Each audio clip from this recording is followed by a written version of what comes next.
Recent ആയിട്ട് ഇന്റർവ്യൂല് പറഞ്ഞിട്ടുണ്ട് കാന്താര പോലെ ഒരു പാനിക് ഹിറ്റാവാനുള്ള ചാൻസ് ഇടിക്കുന്നുണ്ട്. അത് എപ്പോ മുതലാ തോന്നി തുടങ്ങിയത്? ഈ സിനിമ കണ്ടു കഴിഞ്ഞപ്പോഴാണ് അങ്ങനെ തോന്നിയത്. പിന്നെ ആകെ ഒരു പോരായ്മ എന്ന് പറഞ്ഞാൽ സുരാജേട്ടനെ വെച്ചിട്ടാണ് നമ്മളൊരു വലിയ റിസ്ക് എടുക്കുന്നത് എന്നുള്ളൊരു സംഭവമുള്ളൂ. അത് ഒഴിച്ചു കഴിഞ്ഞു കഴിഞ്ഞാൽ ഈ സിനിമ ഒരു കാന്താര ഭാഗ്യമായിട്ട് കണക്കാക്കാം. ഓക്കെ, ബാക്കിയെല്ലാം കയ്യിൽ നിന്ന് പൈസ പോയിട്ടല്ലോ. അല്ലല്ല, ഈ സിനിമയുടെ ഒരു കണ്ടന്റ്, ഒരു മെയിൻ പ്ലോട്ട് എന്ന് പറയുന്നത് എല്ലാ ലാംഗ്വേജിലും വർക്ക് ചെയ്യാൻ പറ്റുന്ന ഒരു കണ്ടന്റ് ആയിട്ടാണ് തോന്നിയിട്ടുള്ളത്. അതുകൊണ്ടിട്ടാണ് അങ്ങനെ പറഞ്ഞത്. ഇപ്പൊ കാന്താര എന്ന് പറയുന്ന സിനിമ ഞാൻ പറഞ്ഞു, ഇവിടെ നമ്മൾ ആദ്യം 4 സ്ക്രീനിൽ മാത്രമേ ഉള്ളൂ റിലീസ് ചെയ്തിട്ടുള്ളൂ. അത് കഴിഞ്ഞിട്ട് അത് 150, 250, 350 ഇവിടെ ഒരു വലിയ ഷെയർ വന്ന ഒരു സിനിമയായി, ഗ്ലോബലി അതൊരു വലിയ ഷെയർ വന്ന സിനിമയായി മാറി. അപ്പം അതൊക്കെ പ്രതീക്ഷിക്കുന്നു. ഇപ്പോൾ സിനിമകൾ നമുക്ക് അറിയാൻ പറ്റില്ലല്ലോ. സിനിമ ഇറങ്ങിക്കഴിഞ്ഞ് കഴിഞ്ഞിട്ട് പ്രേക്ഷകരാണ് തീരുമാനിക്കുന്നത് ഇത് സ്വീകരിക്കണോ വേണ്ടയോ എന്നുള്ളത്. അപ്പം എല്ലാ സിനിമകളും നമ്മളിങ്ങനെ സിനിമകൾ നിർമ്മിക്കുമ്പം നമ്മുടെ അതിൻ്റെ ഒരു ഭാഗമാണ് പ്രൊമോഷൻ കൊടുക്കുക, അതിൻ്റെ ഇൻ്റർവ്യൂസ് കൊടുക്കുക എന്നുള്ളത്. അപ്പം അന്നേരം ചോദിക്കുന്ന ചോദ്യങ്ങൾക്ക് നമ്മുടെ രീതിയിൽ നമ്മുടെ മനസ്സിൽ എന്താണോ അപ്പോൾ ആ ഒരു ഉത്തരവായിട്ട് വരുന്നത് അത് നമ്മൾ ഷെയർ ചെയ്യുക എന്നുള്ളതാണ്. സോ നമ്മളോട് അങ്ങനെ ചോദിച്ചു, നമ്മൾ നമ്മുടെ പ്രതീക്ഷയാണ് പങ്കുവെക്കുന്നത്. എന്തായാലും 100 കോടി 200 കോടി മിനിമം അടിക്കുന്ന ഒരാൾ കൂടി ഉണ്ടല്ലോ അല്ലെ നമ്മുടെ ഒപ്പം. IMDb റേറ്റ് പ്രകാരം ഇന്ത്യയിൽ ഏറ്റവും കൂടുതൽ കാണാൻ ആഗ്രഹിക്കുന്നത് ഇപ്പോൾ മാർക്കോ ആണെന്ന് പറയുന്നുണ്ട്. അപ്പോൾ മാർക്ക് ഒരു വെല്ലുവിളിയാണെന്ന് വിചാരിക്കുന്നുണ്ടോ? അല്ല, മാർക്കോ ഫസ്റ്റ് ഷോയ്ക്ക് കണ്ടിട്ട് ഇത് സെക്കൻഡ് ഷോയ്ക്ക് കണ്ടാലും മതി. അങ്ങനെയുള്ളപ്പം മാർക്കോയ്ക്ക് അങ്ങനെ ഒരു റേറ്റിംഗ് ഉള്ള സ്ഥിതിക്ക് മോർണിംഗ് ഷോ അത് കണ്ടിട്ട് നമുക്കൊരു മാറ്റിനി മുതൽ കിട്ടിയാലും മതി. അതെ, നമ്മളിപ്പോ നേരത്തെ പറഞ്ഞല്ലോ, സൈക്കോ അല്ല, സൈക്കോ എന്ന് പറയണ്ട എന്ന് പറയുമ്പോഴും സിനിമ കണ്ടു കഴിയുമ്പോൾ നമുക്ക് തോന്നുന്നത് പല പ്രേക്ഷകർക്ക് പല രീതിക്കായിരിക്കുമല്ലോ. പക്ഷെ എനിക്ക് ഈ സിനിമ ഇപ്പോൾ ഇവിടെ കുറേ നേരം ട്രെയിലർ കണ്ടു. നിങ്ങൾ വരാൻ താമസിച്ചപ്പോൾ അത് തന്നെ ഇട്ട് ഞങ്ങൾ ഇങ്ങനെ കണ്ടുകൊണ്ടിരിക്കുകയാണ്. വൈകിയപ്പോഴേ കണ്ടുകൊണ്ട് ആ കസേര എടുത്ത് അടിക്കുന്ന ഒരു സീനുണ്ടോ, അത് നമുക്ക് എല്ലാവർക്കും ഭയങ്കര ഇഷ്ടപ്പെട്ട ഒരു ഇതാണ്. ഇത്തരം സീനുകൾ ചെയ്യുമ്പോൾ ആ ഡയറക്ടർ പറയുന്ന സീൻ ചെയ്യുന്നു എന്നുള്ള അത്തരം സീനുകൾ ചെയ്യുമ്പോൾ സുരാജേട്ടന് മനസ്സിൽ തോന്നി എന്തായിരുന്നു ആ ഒരു സീൻ ചെയ്യുന്ന സമയത്ത്? ആ ക്യാരക്ടറായിട്ട് നിൽക്കുക എന്നുള്ളതാണ്. പരമാവധി ആ ക്യാരക്ടറായിട്ട് നിൽക്കാനായിട്ട് ശ്രമം നടത്തിയിട്ടുണ്ട്. ഇങ്ങനെ ഈ സിനിമയിൽ എത്ര അഴിഞ്ഞാട്ടം ഉണ്ടാവും? സിനിമയിൽ ഉടനീളം അഴിഞ്ഞാട്ടമാണ് എല്ലാ സീനും. അതായത് ഈ സിനിമ ഒരു നിങ്ങളെ ഒരു 2 മണിക്കൂർ ഫുൾ എൻഗേജിലായിരിക്കും. നിങ്ങൾ കണ്ടുകൊണ്ട് നല്ല എൻഗേജിലായിട്ടുള്ള മുഹൂർത്തങ്ങൾ അതിനകത്തുണ്ട് എന്നുള്ളതാണ് ഏറ്റവും വലിയ സന്തോഷം. എൻഗേജിങ് ആയിരിക്കുക എന്നുള്ളതാണല്ലോ. അത് നിങ്ങൾ 2 മണിക്കൂർ ഉറപ്പായിട്ട് എൻഗേജ് ചെയ്യും. സുരാജേട്ടനാണെങ്കിൽ ശരി, ലിസ്റ്റിനോട് എല്ലാ ഇന്റർവ്യൂവിലും പറയുന്നത് ഈ സിനിമ വളരെയധികം പ്രേക്ഷകർക്ക് ഇഷ്ടപ്പെടുന്ന ഉറപ്പ് തന്നെ തരുന്നത്. നിങ്ങൾ ഇങ്ങനെ ഇത്തരം ഉറപ്പ് തന്ന ഒരു സിനിമ വേറെ ഉണ്ടോ എന്ന് ചോദിച്ചാൽ എനിക്ക് സംശയമാണ്. ഞാൻ സുരാജേട്ടനെ ഇന്റർവ്യൂ എടുത്തിട്ടുണ്ട്. അത്രയും ഉറപ്പ് തരുന്നത് അങ്ങനെയല്ല. ഇപ്പൊ ഹൈദർ അലിയുടെ ഇന്റർവ്യൂ, ഹൈദർ അലിയുടെ പെരുമാറ്റങ്ങൾ, ചോദ്യമൊക്കെ കാണുമ്പോൾ പ്രേക്ഷകർക്ക് അല്ലെങ്കിൽ ഇത് കാണുന്നവർക്ക് തോന്നും ഇവർക്ക് ഒരു ഇടി കൊടുക്കാതെ രക്ഷയില്ലാന്ന് തോന്നുമല്ലോ. പലർക്കും അങ്ങനെ തോന്നിയിട്ടുണ്ട്. അതാണ് നമ്മുടെ ഈ സിനിമയുടെ ഏറ്റവും വലിയ പ്രതീക്ഷ. കാര്യം എന്താണെന്ന് വെച്ചാൽ സുരാജിന്റെ ആക്ടിവിറ്റീസ് കാട്ടുമ്പോൾ ഇവന്റ് പിടിച്ചൊരെണ്ണം കൊടുക്കാൻ നമുക്ക് തോന്നും. ഒരു ഇറിറ്റേഷൻ ഉണ്ടാക്കുന്ന അല്ലെങ്കിൽ ഒരു സൈക്കോ, ഒരു ക്യാരക്ടർ ചേഞ്ച് ഉണ്ടല്ലോ, അതാണ് ഈ സിനിമ. ഞാൻ ഇവിടെ ഉണ്ട്. അല്ല, അപ്പം ഞാനും സുരാജ് ഒരേ കാറ്റഗറിയിലാണോ?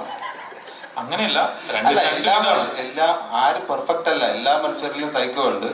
അത് സാഹചര്യത്തിനനുസരിച്ചിട്ടാണ്. അതങ്ങനെ വരുമ്പോൾ നമുക്ക് കണ്ടു നിൽക്കുന്നവർക്ക് ഇത് എന്ത് സൈക്കോയുടെ ഇത് അങ്ങനെ തോന്നുന്ന ഒരുപാട് മുഹൂർത്തങ്ങൾ ഈ സിനിമയിലുണ്ട്. ഹൈദർ അലി എന്നാല് ഡാൻസ് കാട്ടി, ഇതെല്ലാം പ്രേക്ഷകർ കാണേണ്ട വന്നില്ലേ? ഡാൻസ് എന്തെല്ലാം പാട്ട് പാടുന്നു, തുള്ളുന്നു, ഇതെല്ലാം കാണികൾ കണ്ടുകൊണ്ടിട്ടിരിക്കുകയാണല്ലോ. അപ്പൊ അങ്ങനത്തെ ഒരു ചെറിയ ലിസ്റ്റിലും ഒരു സൈക്കോ ഉണ്ട്. അതാണ് ഈ വേഷത്തിൽ നിന്ന് എത്തിയിരിക്കുന്നത്.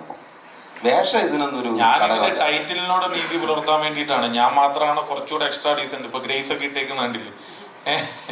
ഇതെന്ത് പറ്റിയെന്നുള്ളതാണ്. എന്തെങ്കിലും ഗ്രേസ് ശരിക്കും ഒന്ന് കോട്ടിടുന്നതുകൊണ്ട് ഈ പബ്ലിസിറ്റിക്ക് ഇതിന് തന്നെ വന്നത്.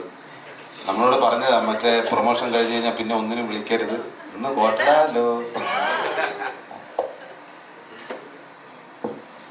ഇപ്പം അഡിയോസ് അമിഗോസിന് ശേഷം ചേട്ടന്റെ പടങ്ങളൊക്കെ നോക്കുമ്പോൾ ഇച്ചിരി സ്റ്റൈലിഷ് ആയിട്ടുള്ള ക്യാരക്ടേഴ്സ് ആണ്. ഇപ്പം ചെയ്യണം. അപ്പം മുറയ്ക്കകത്താണെങ്കിലും അതിലെ പ്രൊമോ സോങ്ങിൽ നോക്കി കഴിഞ്ഞാൽ EDയിലെ പ്രൊമോ സോങ്ങിലാണെങ്കിലും ഇച്ചിരി ഭയങ്കര ഇതുവരെ ഉണ്ടായിരുന്നതിനേക്കാളും കുറച്ചുകൂടെ സ്റ്റൈലിഷ് ആണ്. ഇത് ഇവഞ്ച്വലി ഉണ്ടായ ഒരു മാറ്റമാണോ അതോ അല്ലെങ്കിൽ ബോധപൂർവം അങ്ങനെ ഒരു അതിലേക്ക് മാറിയതാണോ? ഇല്ല, ഇത് ഈ സിനിമ ഡിമാൻഡ് ചെയ്യുന്നതുകൊണ്ട് അങ്ങനെ ചെയ്തതെന്ന് മാത്രം, അല്ലാതെ ബോധപൂർവം ഇങ്ങനെ ഒരു സംഭവം വേണം എന്ന് ഉദ്ദേശിച്ചിട്ടില്ല. ഇതില് ഫെജോയുടെ സോങ്ങിലാണേലും സുരാജിന്റെ കുറെ ഡാൻസ് മൂവ്സ് നമുക്ക് കാണാൻ പറ്റി. അപ്പൊ അതൊക്കെ എങ്ങനെ എത്രത്തോളം പ്രയാസകരമായിരുന്നു? അതെല്ലാം അതിന്റെ എക്സ്പീരിയൻസ് ഒക്കെ ആ ഡാൻസ് മാസ്റ്ററോട് തന്നെ ചോദിക്കണം. ഒറ്റതള്ള സൈക്കിളായിരുന്നു സത്യം. കണ്ടില്ല, എനർജി കണ്ടില്ലേ? അങ്ങനെ ചെയ്യിപ്പിച്ച് അദ്ദേഹം വിടും, അദ്ദേഹം പറ്റും. സുരാജേട്ട ഇപ്പൊ ഒരു പാൻ ഇന്ത്യൻ സ്റ്റാറായി വളർന്നുകൊണ്ടിരിക്കുകയാണ്. ഇപ്പൊ വിക്രമിന്റെ കൂടെ ഞാൻ അതിലും വലുതാണ് പ്രതീക്ഷിച്ചിരിക്കുന്നത്. നിങ്ങൾ പാൻ ഇന്ത്യൻ സ്റ്റാർ ആയിട്ട് വളർന്നുകൊണ്ടിരിക്കുന്നു പറയില്ല, ഞാൻ അതുക്ക് മേലെ എന്നാണ് എൻ്റെ വിശ്വാസം. തിരുത്തില്ലേ, എന്നെ അങ്ങനെ കാണല്ലേ. അല്ല, വിക്രമിന്റെ കൂടെയുള്ള അപ്ഡേറ്റ് എന്താണ്?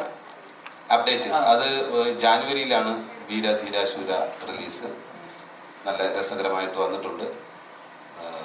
അതിൻ്റെ കൂടുതൽ അപ്ഡേഷനൊക്കെ ഇനിയിപ്പോൾ ഉടനെ തന്നെ സോഷ്യൽ മീഡിയയിലൊക്കെ വരും. ലിക്സിൻ ചേട്ടനൊരു ആഗ്രഹം പറഞ്ഞിട്ടുണ്ടെന്ന് കേട്ടു, അതായത് 4 മണിക്ക് ED ഷോ വെക്കണം എന്ന് കേട്ടിട്ടുണ്ടായിരുന്നു. 4 മണിക്ക് വെക്കുന്നുണ്ടോ? 4 മണിക്ക് വച്ചാൽ കൊള്ളാമെന്നൊരു ഐഡിയ ഉണ്ടായിരുന്നു. അപ്പം പിന്നെ നമ്മൾ തന്നെ മനസ്സിലാക്കി അത് കുടുംബം മാത്രമേ കാണൂ.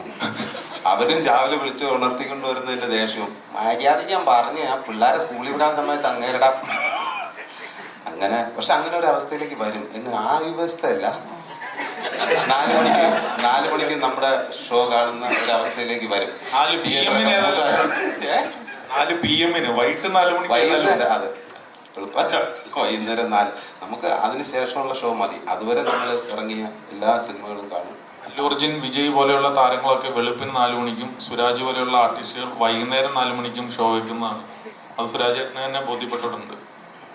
ഈ ലൈഫിൽ നമ്മൾ മറ്റുള്ളവരെ കാണിക്കാൻ നമ്മൾ എക്സ്ട്രാ ഡീസൻ്റായിട്ട് നടക്കാറുണ്ട്. അപ്പോൾ ഈ സിനിമയിൽ എക്സ്ട്രാ ഡീസൻ്റ് എന്നുള്ളൊരു പേരും അതുപോലെ ഈ കഥാപാത്രത്തിലേക്ക് വരുമ്പോൾ എന്തെങ്കിലും റെഫർ ചെയ്തിട്ടുണ്ടോ? ഡയറക്ടർ പുള്ളിയുടെ ആത്മകഥയാണിത്, പുള്ളിയുടെ നമ്മുടെ തിരക്കഥാകൃത്തിന്റെ അതാണ് യഥാർത്ഥ സൈക്കോ. ഇതിന്റെ എഴുത്തുകാരനാണ്. അപ്പോൾ ഇവരുടെ ആത്മകഥ അവർ തന്നെ വിവരിച്ച് തരുമ്പോൾ നമ്മൾ ഈസി ആയിട്ട് അതിലേക്ക് കയറാനും പറ്റി. കണ്ടുകൊണ്ടിരിക്കല്ലേ. ഫസ്റ്റ് പ്രൊഡക്ഷനിലെ ഫസ്റ്റ് പടം എന്ന് പറയുമ്പോൾ ഒരുപാട് എക്സ്പെക്ടേഷൻ ഉണ്ടാവും.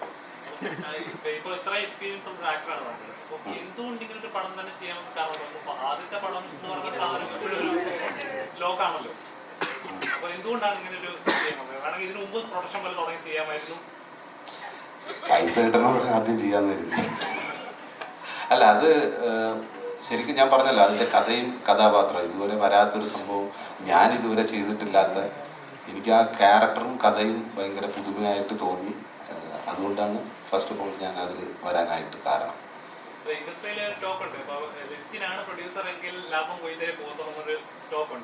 ഉണ്ട്, അത് കറക്റ്റാണ്. കാരണം കഥ കേൾക്കുന്നത് ഞാനാണ്. ഞാൻ കഥ കേട്ട് ഓക്കെ എല്ലാം പറഞ്ഞ്, സന്തോഷം എന്ന് പറയുന്ന പുള്ളിയുടെ കൂടെയുള്ള ആളാണ്. സന്തോഷേട്ടൻ്റെ ഞാൻ പറഞ്ഞിട്ട് കഥ കേട്ട്, ഞാൻ നല്ല കഥയൊക്കെ ഒന്ന് ഷെയർ ചെയ്യും. ഷെയർ ചെയ്തിട്ട് പുള്ളി ആ കഥയും കേട്ടിട്ട് ഉടനെ എന്നോട് പറഞ്ഞു, ഇത് ലിസ്റ്റിൻ സാറിനെ കൊണ്ട് ചെയ്യിപ്പിക്കാം. ഞാൻ പറഞ്ഞു, എടേ ഞാൻ ചെയ്യാൻ വേണ്ടി ഇരിക്കുകയാണത്. അല്ല, സാറിന് കൂടെ വരും, അത് വേറൊരു ലെവലെത്തിക്കും എന്നൊക്കെ പറഞ്ഞു. നമ്മൾ കണ്ടല്ലോ ലെവലെല്ലാം. പിന്നെ ഞാൻ കാണുന്നത് 2 പ്രാവശ്യം. ഒന്ന് അതിൻ്റെ ഷൂട്ടിംഗ് തീരുന്ന ദിവസവും, പിന്നെ ഏതാണ്ട് ഈ പ്രസ് മീറ്റിംഗ് ഓഡിയോ ലോഞ്ചിലും കണ്ടു 3ാമത്തെ വട്ടം. കണക്കുകളൊക്കെ കറക്റ്റായിരുന്ന? അത് കണക്ക് കൂട്ടാൻ അറിയുന്ന ആള് കൂട്ടുമ്പോ കറക്റ്റ് ആവും. പക്ഷെ സുരാജ് കൂട്ടുമ്പോ എങ്ങനെയാണ്? ഇവരെങ്ങാനും പ്രൊഡക്ഷൻ കമ്പനി ഇവൻ കണക്ക് കൂട്ടി തുടങ്ങിയിരുന്നെങ്കിൽ പഴയ റബ്ബർ ബോട്ടിൽ തന്നെയൊക്കെ തിരിച്ചു പോകേണ്ടി വന്നേനെ. സംഭവം അതിനൊക്കെ ലിസ്റ്റിന് ആളിനെ വെച്ചിട്ടുണ്ട്. കറക്റ്റ് പുള്ളിയുടെ കൂടെ കട്ടക്കി നിൽക്കുന്ന കുറേ ആൾക്കാരുണ്ട്. പിന്നെ നമ്മൾ കണക്ക് ഇതുവരെ നോക്കിയിട്ടില്ല. ഒന്ന് റിലീസ് 20-ാം തീയതിയാണ്. നിങ്ങളെല്ലാവരും കൂടെ കണക്ക് നോക്കാനായിട്ടുള്ള ഒരു സാഹചര്യം ഉണ്ടാക്കി തരണം. എനിവേ, നിങ്ങൾ പ്രതീക്ഷിക്കുന്ന നിങ്ങളുടെ കണക്കുകൂട്ടലുകൾ തെറ്റിച്ചുകൊണ്ടിട്ട് ഈ സിനിമ ഒരു വിജയമാകും എന്നുള്ളതാണ് എനിക്ക് തോന്നുന്നത്. കാരണം ഇന്നലെ ആയിരുന്നു പടത്തിൻ്റെ സെൻസർ.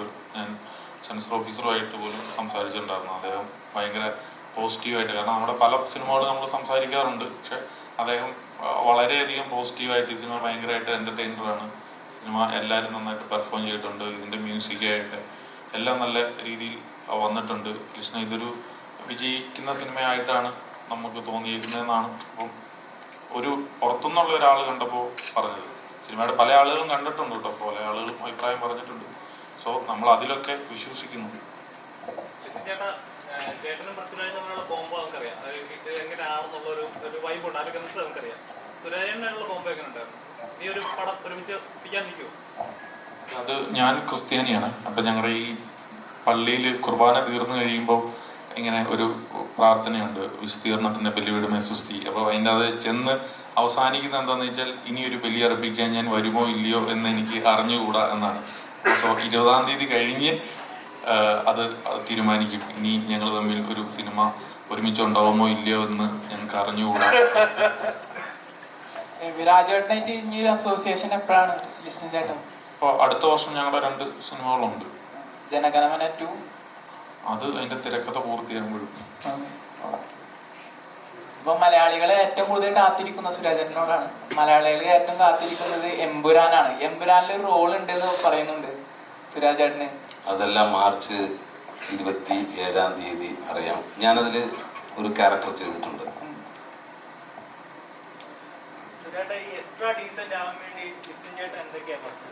ഇന്ന് കോർട്ടിട്ട് നോക്കാം, അതിലും പരിഗണിച്ചില്ല അടുത്ത പരിപാടി ഇറക്കാൻ നോക്കാം. ഞാൻ പറഞ്ഞു ഇതാണ് ഇതിന്റെ പബ്ലിസിറ്റിയുടെ ലാസ്റ്റ് പരിപാടി. അപ്പോൾ പറഞ്ഞു ഓക്കെ ഉള്ളത് മതി, എല്ലാവരും പെട്ടെന്ന് തന്നെ അതൊക്കെ നല്ല ഐഡിയ ആയിട്ട് തോന്നി.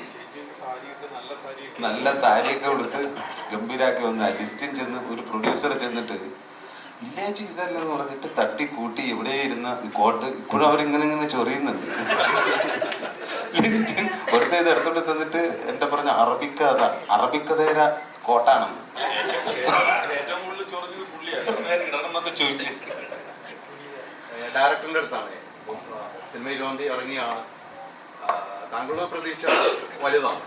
ഈ നേരത്തെ നമ്മൾ ഇന്റർവ്യൂവിൽ ചോദിച്ചോളാം എങ്ങനെയാണ് സുരാജിലേക്ക് കഥ എത്തിയും പിന്നീട് സുരാജിൽ നിന്നും എങ്ങനെയാണ് ലിസ്റ്റിലേക്ക് എത്തിയെന്ന് പറഞ്ഞു. അമിത പ്രതീക്ഷയോട് കൂടിയാണ് നമ്മളൊരു സിനിമ, നമ്മുടെ സിനിമയാണ്, നമുക്ക് ഒത്തിരി പ്രതീക്ഷ ഉണ്ടാവും. ഈ സബ്ജക്റ്റിൽ ഇപ്പം നിങ്ങൾ രണ്ടുപേരും കൂടെ ചേർന്നാണ് എന്നോട് എനിക്ക് തോന്നുന്നത് തമാശയ്ക്ക് പറയാൻ നിങ്ങളൊരു ജീവിതമാണെന്ന് പറഞ്ഞു. അതിലെന്തെങ്കിലും യാഥാർത്ഥ്യമുണ്ട്? അതായത് അമിത പ്രതീക്ഷ എന്നുള്ളതല്ല, നമുക്കൊരു സിനിമ, എല്ലാ സിനിമകളിലും നമ്മൾ സ്വാഭാവികമായിട്ടുള്ള ഒരു സംവിധായകൻ്റെയും അതിൻ്റെ അണിയറ പ്രവർത്തകരുടെയും പ്രതീക്ഷ തന്നെയാണ്. അപ്പോൾ ഇത് നേരെ ഉത്തരത്തിലേക്ക് വന്നു കഴിഞ്ഞാൽ അങ്ങനെ നമ്മുടെ ജീവിതകഥ എന്നല്ല, എൻ്റെയും റൈറ്ററുടെയും അപ്പുറത്ത് നമുക്ക് ചുറ്റുപാടുമുള്ള, നമുക്ക് കണ്ടുപരിചയമുള്ള, ഇപ്പോൾ ഈ സിനിമ കണ്ടു കഴിഞ്ഞാൽ പൈതൃക്കൻ എൻ്റെ അടുത്ത് പറയാൻ സാധ്യതയുണ്ട്, എടാ നീ പറഞ്ഞ കറക്റ്റാണ്, കാരണം ഇതിങ്ങനെ എൻ്റെ വീടിന് തൊട്ടപ്പുറത്ത് അല്ലെങ്കിൽ എൻ്റെ വീട്ടിൽ ഞാൻ തന്നെ ഇങ്ങനെയാണെന്ന് ചിലപ്പോൾ നിങ്ങൾ പറയും. ഞാൻ പറഞ്ഞ അപ്പോൾ എല്ലാവർക്കും നമുക്ക് കണ്ടുപരിചയമുള്ള, നമ്മുടെ ചുറ്റുപാടുള്ള, നമുക്ക് തൊട്ടപ്പുറത്തെ വീട്ടിലൊക്കെ ഉള്ള നമ്മുടെ കൂട്ടുകാർക്കിടയിലൊക്കെ പലപ്പോഴും നമ്മുടെ സംസാരത്തിൽ വരുന്ന തരത്തിലുള്ളൊരു ക്യാരക്ടറാണ് ബിനു. ആ ബിനുവിൻ്റെ കുടുംബം എങ്ങനെ, അപ്പോൾ ആ കുടുംബം എങ്ങനെയാണ് ബിനുവിനെ കൈകാര്യം ചെയ്യുന്നത്, ബിനു എങ്ങനെയാണ് അവരെ കൈകാര്യം ചെയ്യുന്നത്, എന്താണ് അതിനകത്തുള്ള, അതിനൊക്കെ നർമ്മത്തിൽ ചാലിച്ചിട്ടുള്ള രീതിയിലാണ് നമ്മൾ. പിന്നെ സിനിമ ഒരു ഡാർക്ക് ഹ്യൂമർ ജോണറാണ്. മലയാളത്തിൽ അങ്ങനെ കൂടുതൽ വന്നിട്ടില്ലാത്തൊരു ജോണറാണ് ഡാർക്ക് ഹ്യൂമർ. അപ്പോൾ ആ ഡാർക്ക് ഹ്യൂമറിനകത്ത് നമുക്ക് എത്രത്തോളം പൊലിപ്പിക്കാൻ പറ്റുമോ അത്രത്തോളം ചെയ്തിട്ടുണ്ട്. അപ്പോൾ സ്വാഭാവികമായിട്ടും ബിനു എന്ന ഒരു ക്യാരക്ടറെ ചുറ്റിപ്പറ്റിയാണ് ആ വീടും ഈ ഇരിക്കുന്ന എല്ലാ ക്യാരക്ടേഴ്സും ഉള്ളത്. അപ്പോൾ ഈ കൊടുക്കൽ വാങ്ങൽ ഇപ്പം ശ്യാമിൻ്റെ ക്യാരക്ടർ ആണെങ്കിലും വിനീത് തട്ടലിൻ്റെ ക്യാരക്ടർ ആണെങ്കിലും ഗ്രേസിൻ്റെ ആണെങ്കിലും ചേച്ചിയുടെ ആണെങ്കിലും അല്ലെങ്കിൽ അച്ഛൻ സുധീർ കരമന, ഇവരുടെ എല്ലാവരുടെയും പെർഫോമൻസ് നമുക്ക് സ്വാഭാവികമായിട്ട് എല്ലാവരും നന്നായി ചെയ്തിട്ടുണ്ടല്ലോ എന്ന് തോന്നാനുള്ള പ്രധാന കാരണങ്ങൾ വെച്ചാൽ സുരാജേട്ടൻ്റെ ബിനു എന്നുള്ള ക്യാരക്ടർ അത്രയ്ക്കും അൾട്ടിമേറ്റ്ലി ആ രീതിയിലാണ് സുരാജേട്ടൻ അത് കൈകാര്യം ചെയ്തിട്ടുള്ളത്. അപ്പോൾ ആ ക്യാരക്ടറിനോട് ചേർന്ന് നിൽക്കുക, ആ ക്യാരക്ടറിൻ്റെ ഇമോഷൻ വേരിയേഷൻസോടൊപ്പം നിൽക്കുക എന്ന് പറയുന്നത് ബാക്കി എല്ലാ ആർട്ടിസ്റ്റുകൾക്കും ചാലഞ്ചായിരുന്നു. ആ ചാലഞ്ച് അവർ വളരെ വൃത്തിയായി ചെയ്തു. അതെല്ലാവരിൽ നിന്നും അതിൻ്റെ പെർഫോമൻസ് മാക്സിമം എനിക്ക് എടുക്കാൻ പറ്റി. അതുകൊണ്ടാണ് ഇതിൻ്റെ എൻഡ് ഓഫ് ദി ഡേ നമ്മൾ സിനിമ കഴിഞ്ഞ് ഷൂട്ടൊക്കെ കഴിഞ്ഞിട്ട് അങ്കിതിൻ്റെ അടുത്ത് ഈ സ്ക്രിപ്റ്റ് ആദ്യം അങ്കിതിന് കൊടുത്തിരുന്നു. അപ്പോൾ അങ്കിത് വായിച്ചപ്പോൾ പറഞ്ഞു, ബ്രോ അടിപൊളി പരിപാടിയാണ്, ചെയ്തു വരുമ്പോൾ അങ്ങനെയാണല്ലോ മ്യൂസിക് ഡയറക്ടർ പറയാം, ചെയ്തു വരുമ്പോൾ എങ്ങനെയാണെന്ന് നമുക്ക് നോക്കാം. അപ്പോൾ അങ്കിതിൻ്റെ അടുത്ത് ഫസ്റ്റ് കമൻറ്റ് പറഞ്ഞാൽ ഞാൻ വായിച്ചതിനപ്പുറത്തേക്കാണ് ഇതിൻ്റെ റിസൾട്ട് വന്നിട്ടുള്ളത്. അപ്പോൾ അങ്കിതിൻ്റെ മ്യൂസിക് കൂടി ആകുമ്പോൾ അതിന് നമ്മളൊരു ഔട്ട് ഓഫ് ബോക്സ് സ്റ്റോറിയാണ്. അപ്പോൾ അതിൻ്റെ മ്യൂസിക്കൽ ട്രീറ്റ്മെൻറ്റും ഒരു ഔട്ട് ഓഫ് ബോക്സ് ജോണറിലാണ് അങ്കിത് അത് വളരെ ഭംഗിയായിട്ട് ചെയ്തിട്ടുണ്ട്. കാരണം അവൻ ഓവറോൾ എല്ലാം കൂടി വരുമ്പോൾ ഫൈനൽ മിക്സിങ് പരിപാടികളോട് കഴിയുമ്പോഴാണ് നമുക്കത് എങ്ങനെയാണ് എന്ന് പറയും. ഇപ്പോൾ ജസ്റ്റ് പറഞ്ഞ പോലെ ഇപ്പോൾ സെൻസർ ഓഫീസിലാണെങ്കിൽ ഞാൻ ഇന്നലെ പോയപ്പോഴും അവരുടെയൊക്കെ റെസ്പോൺസ് വളരെ പോസിറ്റീവായിരുന്നു. അപ്പോൾ നമുക്ക് ചുറ്റുപാടുമുള്ള, നമുക്ക് കണ്ടുപരിചയമുള്ള ബയോപിക് ഓഫ് എന്താ പറയുക മില്യൺ പീപ്പിൾ അല്ലെങ്കിൽ മില്യൺ ഹൗസ് ഹോൾഡ് എന്ന് പറയാൻ പറ്റുന്ന ഒരു കഥയാണ് ഈ. എല്ലാവർക്കും എൻജോയ് ചെയ്യാൻ പറ്റും. കാരണം ഫണ്ണായതുകൊണ്ട് തന്നെ അതിലെല്ലാ സീനുകളിലും സിറ്റുവേഷൻ കോമഡികളും ഉള്ളതുകൊണ്ട് തന്നെ ആ രീതിയിൽ ആസ്വദിക്കാൻ പറ്റുന്നതാണ് വിശ്വാസം.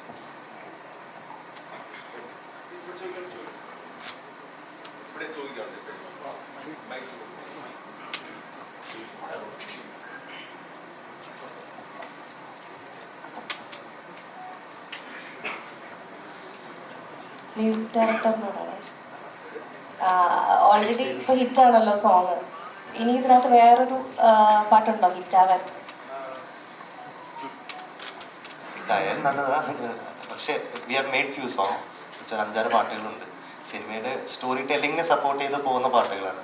പക്ഷേ ഞാൻ ഉണ്ടാക്കി കഴിഞ്ഞിട്ട് ഇവർ കേട്ടപ്പോൾ ദേ ഫെൽറ്റ് ഈ സോങ്സ് പുറത്ത് വന്ന ആൾക്കാർക്ക് ഇഷ്ടപ്പെടുന്നൊരു പ്രതീക്ഷയുണ്ട്. പക്ഷേ in my point of view സിനിമയിൽ വന്ന് പോകുമ്പോൾ I think you have to enjoy the whole process of viewing the film. അതിനുവേണ്ടി ചെയ്ത പാട്ടുകളാണ്. അതിൻ്റെ അല്ലാതെ അത് വർക്കൗട്ടായാൽ അത്ര സന്തോഷം. ഓക്കെ, ഇതിനകത്ത് മോസ്റ്റ്ലി ഒരു റാപ്പ് സോങ്സ് അങ്ങനത്തെ ടൈപ്പ് ഓഫ് സോങ്സ് ആണോ ഉള്ളത് ഇനി വരാനുള്ള? എല്ലാം ജോണേഴ്സ് ഉണ്ട്.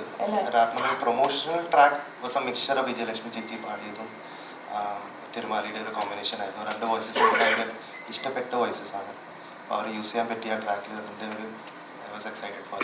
പിന്നെ സിനിമയുടെ സ്റ്റോറി ടെല്ലിംഗ് ആ ഗ്രാഫ് മാറുന്നതനുസരിച്ച് the music of the film is also change. ഇപ്പോഴത്തെ ഒരു ട്രെൻഡ് നോക്കുമ്പോൾ ഇങ്ങനത്തെ ഒരു ജോണർ മാത്രമേ ഇനി അങ്ങോട്ട് പോകുള്ളൂ എന്ന് തോന്നിയിട്ടുണ്ട് എപ്പോഴെങ്കിലും as A music director? Because ഇപ്പോൾ കുറേ മെലഡീസ് ഒക്കെ മിസ് ചെയ്യുന്നുണ്ട്. ഒരുപാട് പഴയ പാട്ടുകൾ, പഴയ നല്ല നല്ല പാട്ടുകൾ നമുക്കിപ്പോൾ മിസ് ചെയ്യുന്നുണ്ട്. അപ്പോൾ ഇങ്ങനത്തെ ഒരു ജോണർ മാത്രമായിരിക്കും ഇനി നമ്മുടെ പുതുതലമുറയ്ക്ക് ഇഷ്ടപ്പെടുകയുള്ളൂ എന്ന് തോന്നിയിട്ടുണ്ടോ? അങ്ങനെ ചിന്തിച്ചിട്ടില്ല. പക്ഷേ ഈ സിനിമയ്ക്ക് ഡിമാൻഡ് എന്തായാലും ചെയ്ത് and we felt right at this. ചിലപ്പോൾ ഇത് തന്നെ ഒരു വർഷം കഴിഞ്ഞാൽ ഞങ്ങൾ കാണുമ്പോൾ വേറെ രീതിക്ക് ചെയ്യാമെന്ന് തോന്നുമായിരിക്കും. പക്ഷേ ഇപ്പോഴത്തെ ഒരു സെൻസിബിലിറ്റി വെച്ചിട്ട് we think this suits the film. എന്തായാലും തുടർന്നതൊക്കെ ഹിറ്റ് ആവട്ടെ. അതുപോലെ ഡയറക്ടറിനോടൊരു ക്വസ്റ്റ്യൻ ഉണ്ട്. നമ്മുടെ ഫസ്റ്റ് മൂവി ആയിഷയിൽ വിദേശ നടിക്കുള്ള അവാർഡ് മേടിച്ചു കൊടുത്തു. പിന്നെ നമ്മുടെ ഡെബ്യൂ ഡയറക്ടറിൻ്റെ അവാർഡ് കിട്ടി. ഈ എക്സ്ട്രാ ഡീസൻറ്റിൽ സുരാജേട്ടന് ഒരു അവാർഡ് മേടിച്ചു കൊടുക്കാൻ ഉള്ള പരിപാടിയാണോ? സുരാജേട്ടന് അവാർഡ് വാങ്ങി കൊടുക്കേണ്ടതില്ല എന്നാണ് എനിക്ക് തോന്നുന്നത്. കാരണം ആയിഷയുടേത് ഫിലിം ക്രിറ്റിക്സ് അവാർഡായിരുന്നു രണ്ടും, മോണോയ്ക്കും അതുപോലെ തന്നെ ഡെബ്യൂ ഡയറക്ടർക്കും ഉള്ളത്. സുരാജേട്ടൻ ഈ വർഷം ഈ സിനിമ അല്ലാതെ പേഴ്സണലി എനിക്ക് തോന്നുന്നു അതല്ലാതെയും ഗംഭീര പെർഫോമൻസുകൾ നടത്തിയ സിനിമകൾ ഇതിന് മുമ്പുണ്ട്. അതിൻ്റെ ആ പെർഫോമൻസിനേക്കാളും പിന്നെ സുരാജേട്ടൻ ഇതുവരെ ചെയ്തിട്ടുള്ള ക്യാരക്ടറിനേക്കാളും ഒക്കെ അതിനോടൊപ്പമോ അതിന് മുകളിലോ നിൽക്കാൻ പറ്റുന്ന ഒരു ക്യാരക്ടറാണ് ബിനു. ആ അർത്ഥത്തിൽ നമ്മൾ പറയുന്നത് ശരിയല്ല, കാരണം അവാർഡ് ഒന്നും നമ്മുടെ കയ്യിലുള്ള കാര്യങ്ങളുമല്ല. പക്ഷേ സുരാജേട്ടനെ അവഗണിക്കാൻ പറ്റില്ല. ബിനു കൂടി വരുന്നതോട് കൂടിയിട്ട് സുരാജേട്ടൻ്റെ പരിപാടി ഒന്നുകൂടി ഹൈഹാവും എന്നാണ് എനിക്ക് തോന്നുന്നത്. ചേട്ടാ വിനീത് തട്ടിൽ ചെയ്ത റോൾ ഇതിൽ എക്സ്ട്രാ ഡീസന്റ് ആണോ? വിനീത് ചേട്ടാ, എൻ്റെ കഥാപാത്രത്തിൻ്റെ പേര് സനന്ദൻ എന്നാണ്. ബിനു എൻ്റെ ഫാമിലിക്ക് ഭയങ്കര ബന്ധമുള്ളൊരു ആളാണ്. അങ്ങനെ ഡീസൻ്റ് ആണോ എന്ന് ചോദിച്ചാൽ അത്ര ഡീസൻ്റ് അല്ലാന്ന് തോന്നുന്നു. ബാക്കി 2 ദിവസം ഉള്ളൂ, നമുക്ക് സ്ക്രീനിൽ കാണാം. Thank you.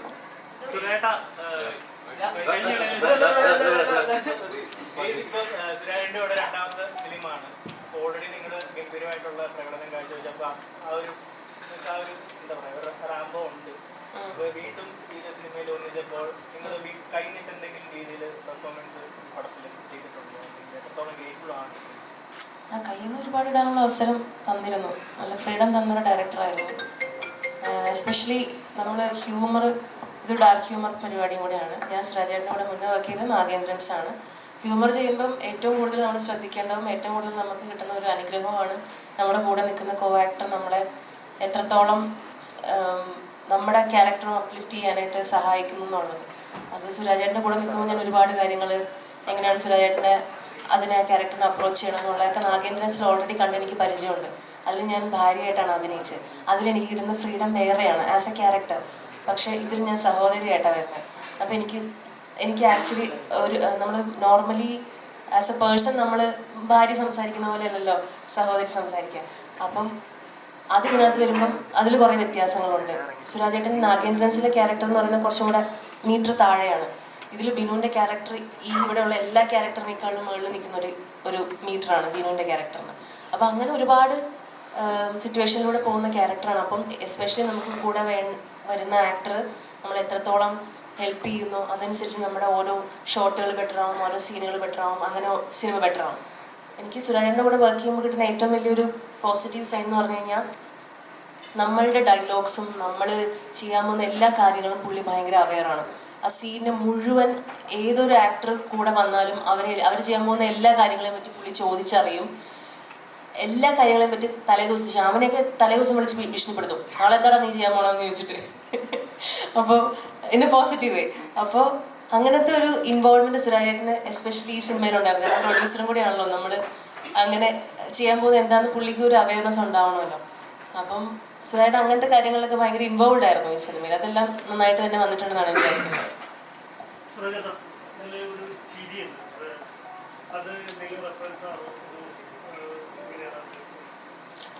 ഇല്ല, അത് ആ സമയത്ത് അങ്ങനെ അങ്ങ് വന്നു പോയതാ.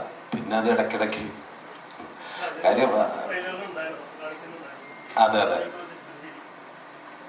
അതെ അത് ആ ക്യാരക്ടറിലായിരുന്ന സമയത്ത് എനിക്ക് തോന്നുന്നു ഈ ഗെറ്റപ്പ് എല്ലാം ചെയ്ത് ഞാൻ കണ്ണാടിയിൽ നോക്കിയിട്ട് ഞാൻ തന്നെ വെറുതെ ഒന്ന് ചിരിച്ചു. കൊള്ളാലോ ഈ ചിരി. അപ്പോൾ അതേ ഗെറ്റപ്പിലാണ് നമ്മൾ ലൊക്കേഷനിലോട്ട് ഞാൻ കയറി പോകുന്നത്. അപ്പോൾ ആ ഗെറ്റപ്പ് ഇവരാരും കണ്ടിട്ടില്ല. അപ്പോൾ ചെന്നപ്പോഴും ഇവരുടെ റിയാക്ഷൻ അപ്പം അതൊരു ഞാൻ ചിരിച്ച് അതങ്ങനെ.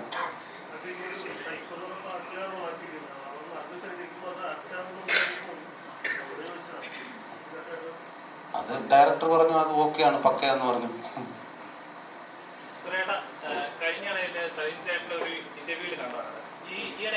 ഞാൻ കണ്ടില്ല. ശുദ്ധഹാസിയില്ല, അത് ചിരിച്ചിറങ്ങാൻ പറ്റുന്ന നല്ല പടങ്ങളില്ല, ശരിക്കും അത് മിസ് ചെയ്യുന്നുണ്ട്. താങ്കൾ ഇപ്പോൾ നല്ലൊരു ഹാസ്യ നടനാണ്, ഒരുപാട് ചിത്രങ്ങൾ മലയാളത്തിൽ തന്നെ സമ്മാനിച്ച ഒരു വലിയ നടനാണ്. ശരിക്കും അങ്ങനെ വിശ്വസിക്കുന്നുണ്ടോ നല്ലൊരു ഹാസ്യ ചിത്രം മലയാളത്തിൽ പോയി വരുന്നില്ല? അല്ല, സമീപകാലത്ത് ഇറങ്ങിയ ചില ഹാസ്യങ്ങളുണ്ട് ചിത്രത്തിൽ. എന്നാലും പഴയ പോലുള്ള ഒരു മുഴുനീള ഫൺ പാക്ക് സിനിമകൾ ഇപ്പോൾ കുറവാണ്. അത് കറക്റ്റാണ്. കാരണം എൻ്റെ അടുത്ത് വരുന്നതിൽ ദി ബെസ്റ്റാണ് ഞാൻ ചെയ്യുന്നത്. ഞാൻ ഇഷ്ടംപോലെ കഥ കേൾക്കുന്ന ആളാണ്. അപ്പോൾ നമുക്കറിയാം ഒരു നല്ലൊരു ഫൺ ആയിട്ടുള്ള ഒരു ഉഴുതു മറിക്കാൻ പറ്റുന്ന തരത്തിലുള്ള സ്ക്രിപ്റ്റുകൾ ഇപ്പോൾ വളരെ കുറവാണ് അത് എന്നാണ് എനിക്ക് തോന്നുന്നത്.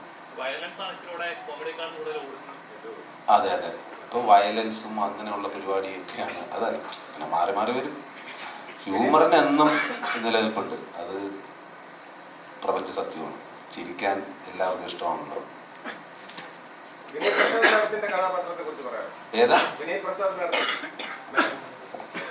ചേച്ചിയുടെ എൻ്റെ അമ്മയാണ്. രണ്ടാമത്തെ പടത്തിലാണ് എൻ്റെ അമ്മ ക്യാരക്ടർ. നമസ്കാരം, പ്രിയപ്പെട്ട എല്ലാവർക്കും നമസ്കാരം. എൻ്റെ കഥാപാത്രം ബിനുവിൻ്റെ അമ്മയാണ്. ബിനുവിനെ ഏറ്റവും സ്നേഹിക്കുന്ന അമ്മയാണ്. പക്ഷെ പ്രാക്ടിക്കൽ അമ്മയാണ്. അതെന്താണെന്ന് നിങ്ങൾ പടത്തിൽ കണ്ടോളൂ. എനിക്കൊരു കാര്യം പറയാനുണ്ട്.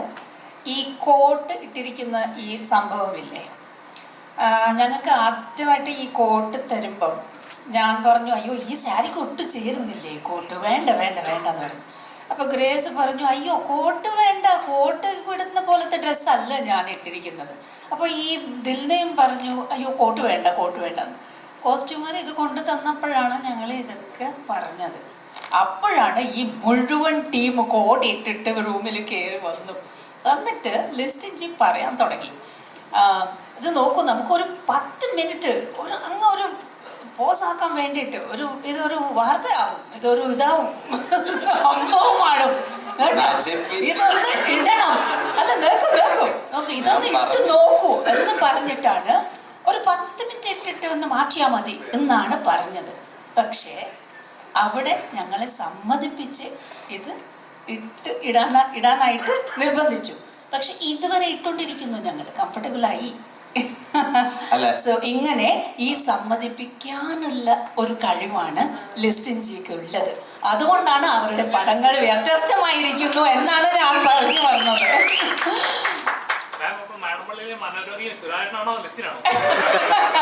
അയ്യോ മനോരോഗി അല്ലേ, ചികിത്സിക്കാൻ വന്ന എല്ലാവരും സൈക്യാട്രിസ്റ്റ് ആണ്, എല്ലാവരും വൈദ്യന്മാരാണ്.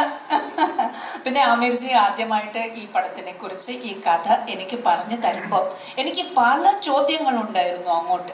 എല്ലാ ചോദ്യത്തിനും ഒരു സമാധാനകരമായ ഉത്തരമാണ് എനിക്ക് ആമിർജി തന്നത്. എന്നിട്ടാണ് ഞാൻ ഈ ക്യാരക്ടർ ചെയ്ത് നോക്കാം എന്നാണ് ഞാൻ ഇതിന് സമ്മതിപ്പിച്ചത് പോലും. നന്നായിരുന്നു, വെരി നൈസ് എക്സ്പീരിയൻസ്. ഈ ഇഡി കുടുംബം, ഈ കന്നഡയിൽ ഒരു വാർത്തയുണ്ട്, ഇടി എന്ന് പറയുമ്പോൾ അത് മുഴുവൻ എന്നാണ് പറയുന്നത്. അപ്പോൾ ഇടി കുടുംബം, മുഴുവൻ കുടുംബം കൊള്ളാം. പിന്നെ ഇതിൽ ഞങ്ങൾ സംസാരിക്കുമ്പോൾ പറയാറുണ്ട്, എൻ്റെ കോഫിയിൽ കുറച്ച് എക്സ്ട്രാ ഷുഗർ ഇടണേ, കുറച്ച് എക്സ്ട്രാ പവർഫുൾ ആക്കണേ, എക്സ്ട്രാ കടുപ്പം ഉണ്ടാവണേ എന്നൊക്കെ പറയാറുണ്ട്. അങ്ങനെ ഇത് ഞങ്ങൾ എല്ലാവരും ഇപ്പോൾ എക്സ്ട്രാ ഡീസൻ്റായി. പിന്നെ ഈ സിറ്റിയിൽ കയറി വരുമ്പോൾ തന്നെ ജംബോ എക്സ്ട്രാ സ്പെഷ്യൽ പോസ്റ്റേഴ്സ് ഉണ്ടായിരുന്നു. ഒരു മഞ്ഞ കളറിൽ വലിയ പോസ്റ്റേഴ്സ് ഒക്കെ കാണുമ്പോൾ ഭയങ്കര സന്തോഷമാണ്. അപ്പോൾ എക്സ്ട്രാ പോസ്റ്റേഴ്സുമായി അങ്ങനെ ഇത് എക്സ്ട്രാ ഹിറ്റ് സിനിമ ആയിരിക്കണം എന്നാണ് എല്ലാവിധം ആശംസകൾ. Thank you. അപ്പം നമുക്കൊപ്പം ദിൽന ഉണ്ട്. ദിൽന ക്യാരക്ടറിനെ കുറിച്ച്. ഞാൻ ഇതിൽ സുരാജേട്ടൻ്റെ ഗേൾ ഫ്രണ്ടായിട്ടാണ്. അപ്പോൾ സുരാജേട്ടൻ്റെ എക്സ്ട്രാ ഡീസൻറ്റ് മുഖം മാത്രം കാണാൻ ഭാഗ്യമുള്ള ഒരു ഗേൾ ഫ്രണ്ടായിട്ടാണ് സിനിമയിലുള്ളത്. ബാക്കി സിനിമ കാണുമ്പോൾ മനസ്സിലാവും. എനിക്ക് ഒരു കാര്യം കൂടി പറയാനുണ്ട്. ഈ സുരാജ് എന്ന് പറയുന്ന ആർട്ടിസ്റ്റേ ഭയങ്കര അൺപ്രഡിക്റ്റബിൾ എക്സ്ട്രാ ആർട്ടിസ്റ്റാണ്. ഞങ്ങൾക്ക് കുറേ പടത്തിലൊക്കെ കണ്ടതാണ്. പക്ഷെ ഇതിലൊരു വേറൊരു ലെവൽ എക്സ്ട്രാ ഡീസൻസിയാണ് കാണിച്ചിരിക്കുന്നത്. അവരുടെ മുമ്പിൽ വെച്ച് അഭിനയിക്കാൻ നിൽക്കുമ്പോൾ നമ്മൾ അങ്ങനെ കണ്ട് നോക്കിക്കൊണ്ടിരുന്ന് പോകും. അതുവരെ he is an extra unpredictable performer and it is my honor to share the screen with him as his mother. Thank you. ഒരു കാര്യം കൂടെ പറഞ്ഞോട്ടെ. ഞാൻ നേരത്തെ പറഞ്ഞില്ലേ ശ്യാമിനെ തലേ ദിവസം വിളിക്കും എന്നുള്ളത്. സുരാജേട്ടൻ്റെ ഈ എക്സ്ട്രാ ഡീസൻസി മാം പറഞ്ഞപ്പോൾ ഓർത്തൊരു കാര്യമാണ്. നമ്മൾ ഷോട്ട് എടുക്കുന്ന സമയത്ത് ആക്ടേഴ്സ് നമ്മളോട് വന്നിട്ട് നീ എന്താ ചെയ്യാൻ പോകുന്നത് എന്നൊക്കെ ചോദിക്കുന്നത് എക്സ്പീരിയൻസ് ഉണ്ട്. പക്ഷേ പിറ്റേ ദിവസം എടുക്കാൻ പോകുന്ന കാര്യം തലേ ദിവസം വിളിച്ച് ചോദിച്ച് മനസ്സിലാക്കുന്നത് അതെനിക്ക് ഭയങ്കര ഒരു ചില സമയത്ത് വിയേർഡായിട്ട് തോന്നും. നമ്മൾ മറ്റേ എക്സാം എഴുതുന്ന സമയത്ത് വെച്ചാൽ നീ പഠിച്ചിട്ടുണ്ടായിരുന്നോ? അപ്പം നമ്മൾ അറിയില്ല ഞാൻ പഠിച്ചില്ല. അപ്പം ക്ലാസ്സിൽ റിസൾട്ട് വരുമ്പം ആ കുട്ടിക്കായിരിക്കും ഫുൾ മാർക്ക്. അങ്ങനത്തെ ഒരു ടീമാണിത്. എല്ലാ ദിവസവും ശ്യാമിനെയും എന്നെയും വിളിച്ചിട്ട് നാളെ എന്താ ചെയ്യാൻ പോണേ നമ്മൾ എല്ലാ ഡീറ്റെയിലും പറഞ്ഞു. രാജേട്ടനല്ലേ വിളിക്കുന്നത്, ആക്ടർ കം പ്രൊഡ്യൂസറും കൂടെയാണ്. നമ്മളെല്ലാം അങ്ങ് മനസ്സ് തുറന്ന് പറയും.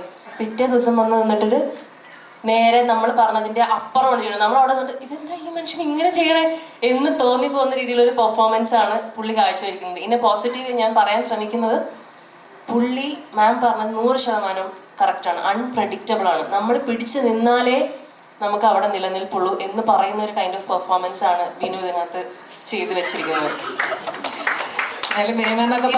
ഇത് കോട്ട് ഇട്ടത് കൊണ്ട് പറയാൻ എന്നോട് ലിസ്റ്റിൻ ചേട്ടൻ പറഞ്ഞതുകൊണ്ടാണ് ഞാൻ പറയുന്നത്. ഈ കോട്ടിന് ഓരോന്നിനും 650 വെച്ച് ലിസ്റ്റിൻ ചേട്ടൻ റെന്റ് അടയ്ക്കുന്നുണ്ട്. ഇത് സത്യം പറഞ്ഞു കഴിഞ്ഞാൽ ചെറിയ സ്മെല്ലുണ്ട്, ചെറുതായിട്ട് കൈയിട്ട് ചൊറിഞ്ഞു തുടങ്ങുന്നുണ്ട്. ലിസ്റ്റിൻ ചേട്ടൻ സ്വന്തമായിട്ടുള്ള കോട്ടാണ് ഇട്ടിരിക്കുന്നത്. പുള്ളി റെന്റഡ് അല്ല, പുള്ളിയുടെ സ്വന്തമാണത്. അല്ല, ഈ സിനിമയില് ബിനു മാത്രമാണോ ബിനുവിന്റെ കുടുംബവും സൈക്കോ ആണോ? ഏതാണ്? ബിനു മാത്രമാണോ ബിനുവിന്റെ കുടുംബത്തിൽ എല്ലാവരും സൈക്കോ ആണോ? ഇല്ല, ഇത് പരിചയമുള്ളൊരു ശബ്ദം.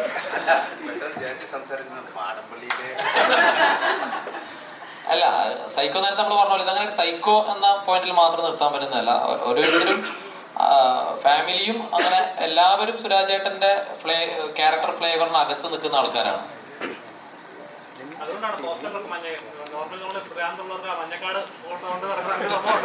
അല്ല, ഇത് സിനിമ അവസാനിക്കുമ്പോൾ മഞ്ഞക്കാർഡാണോ റെഡ് കാർഡാണോ ഗ്രീൻ കാർഡാണോ എന്നുള്ളത് അവസാന കാർഡിൽ എന്തായാലും ഉണ്ട്, സിനിമയുടെ എൻ കാർഡിൽ. കേരളത്തിലെ വലിയ സൈക്കോ ഷമ്മി നമ്മുടെ ഫഹദാണ്. അപ്പം ഫഹദിന്റെ വെല്ലോ സൈക്കോ ബിനു 20-ാം തീയതി പറയാതിരിക്കുന്നതാണ് നല്ലത്. പക്ഷെ അത് തിയേറ്ററിൽ തന്നെ എക്സ്പീരിയൻസ് ചെയ്ത് പ്രേക്ഷകരാണ് തീരുമാനിക്കേണ്ടത്. ഏതെങ്കിലും സാമ്യമുണ്ടോ രണ്ടാളും തമ്മിലുള്ള ഏതെങ്കിലും? ഇല്ല, രണ്ട് ഡിഫറെന്റ് തരത്തിലുള്ള ക്യാരക്ടറിന്റെ ഒരു ആർക്ക് എന്ന് പറയുന്നത് ഷമ്മിയുടേത് എൻ്റയർ ഡിഫറെന്റ് ആണ്. നമ്മുടെ ഈ ഇതൊരു ഈ ഒരു സാമ്യമുണ്ട്, ഒരേ ഒരു സാമ്യം. അല്ല, ED എന്നുള്ള പേരിടാൻ കാരണം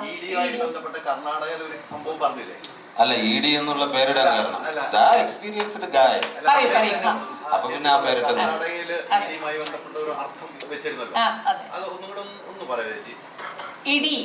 ഇടി എന്ന് പറഞ്ഞാൽ കന്നഡ ഭാഷയിൽ മുഴുവൻ എന്നാണ്. മുഴുവൻ, കംപ്ലീറ്റ്, മുഴുവൻ. അതിൻ്റെ ഒരു കംപ്ലീറ്റ് ഫിലിമാണ് ഇടി.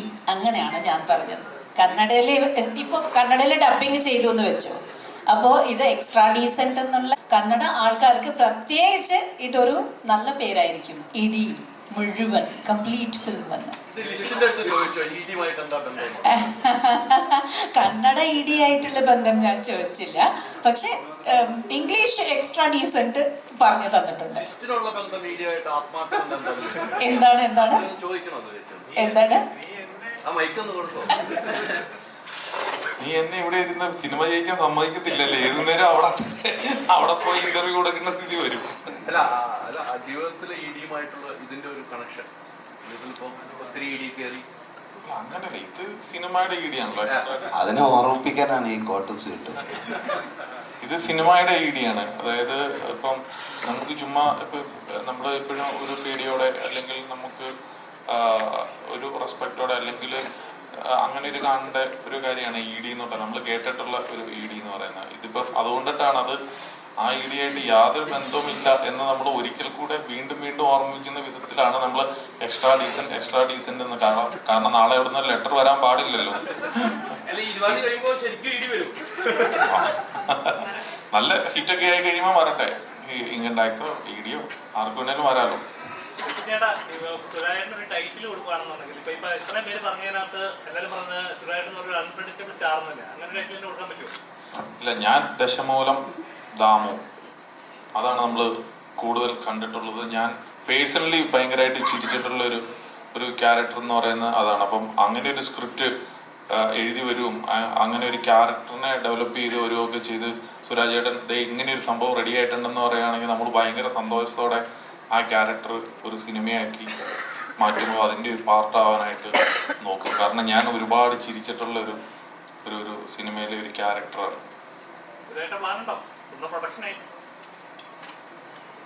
സംഭവിക്കട്ടെ. ഇതിന്റെ DOP ഇപ്പം പല്ലുവേദനയായിട്ടിരിക്കുകയാണ്.